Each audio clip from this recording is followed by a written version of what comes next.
अस्सलाम वालेकुम। मलकवा से गज़नफ़र गुज्जर की रिपोर्ट। बिजली के ट्रांसफार्मर उतार कर इनसे कीमती मटेरियल चोरी करने की वारदातों पर कंट्रोल ना हो सका। मलकवाल और गिरदनवा में थोड़े अरसा बाद बिजली के ट्रांसफार्मर उतार कर इनमें से कीमती मटेरियल चोरी कर लिया जाता है और ट्रांसफार्मर का खाली खोखा मौका पर मौजूद रहता है।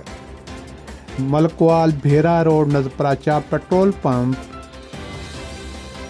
गुज़श्ता रात भी बारलबे मेन रोड बिजली के खंभों से ट्रांसफार्मर को उतारा गया और बड़े आराम और सुकून से निडर चोरों ने ट्रांसफार्मर से कीमती मटेरियल चोरी कर लिया और फरार होने में कामयाब हो गए।